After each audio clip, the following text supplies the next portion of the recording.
आज की बात की है तो अब तक दिल्ली के जितने भी सरकारी हॉस्पिटल थे, दिल्ली सरकार के अंदर में आने वाले सारे डॉक्टर हड़ताल पे थे, जिसके कारण मरीजों का सही समय पे इलाज नहीं हो पाया, जिसके कारण कोरोना भी काफ़ी तेजी से बढ़ा।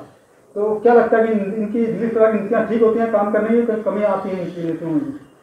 देखिए, दिल्ली सरकार के जो डॉक्टर हैं, जो हॉस्पिटल हैं, उनकी कुछ डिमांड थी डॉक्टरों की, लेकिन इन्होंने उसकी तरफ ध्यान ना दे करके डॉक्टरों की हड़ताल चलती रही। और आज के हालात ये हो गए कि कोरोना के जो मरीज हैं उनका भी इलाज नहीं हो पा रहा। आज अभी 12 बजे के करीब हड़ताल इन्होंने ख़त्म की है, लेकिन ये काम पहले भी हो सकता था जिससे दिल्ली बच सकती थी।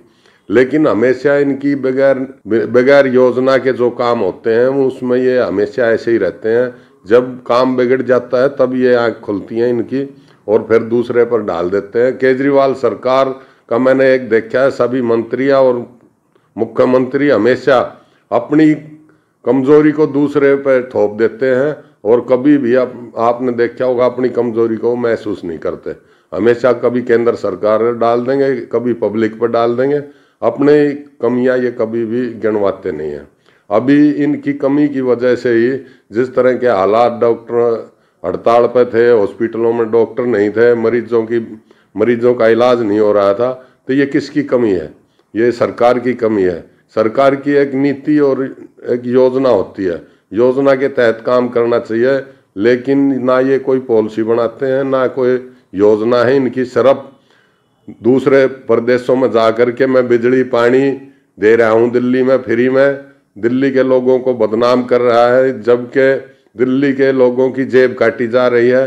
दिल्ली में जिस तरह से यूनिट के भाव बढ़ा रहे हैं उससे लोगों की जेब कट रही है, लेकिन कुछ लोगों को बहकाने के लिए बिजली पानी की बात करके ये सत्ता में आया है। ये समझता है कि मैं दूसरे प्रांतों में भी जा करके बिजली पानी की बात करूंगा और मैं सत्ता में आऊँगा, इसलिए ये इन्हीं बातों को वहाँ पर दोहराता है, जबकि दिल्ली के जनता इनको जान चुकी है। लेकिन दूसरे भोले भाले लोग हैं, जिस तरह से दिल्ली को इन्होंने बहकाया था, इसी तरह दूसरे लोगों को भी बहकाने का काम कर रहा है और सत्ता में आने का भूखा है ये और सत्ता में आना चाहता है। तो दिल्ली का बुरा हाल है जी, और मैं सभी से अनुरोध करता हूँ और अपील करता हूँ कि दूसरे प्रांतों में जिस तरह से ये झूठे वादे वहाँ करके, आपने देखा होगा इन्होंने जब 10 महीने की सरकार बनी तो इन्होंने कहा था कि मैं अपने बच्चों की कसम खाता हूं मैं कांग्रेस का समर्थन लूंगा, लेकिन इन्होंने समर्थन लिया और ये राजनीति बदलने के लिए आए थे। लेकिन इसने कोई भी आदमी ऐसा नहीं दिखाई देता जो चोर नहीं है, सबको ये चोर बताता है और सबसे बड़ा चोर ये है। जिस तरह से दिल्ली में आबकारी नीति में इन हजारों करोड़ रुपए इन्होंने कमाए हैं और वो अपनी जेब भरी है, जिससे दूसरे प्रांतों में चुनाव लड़ सकें।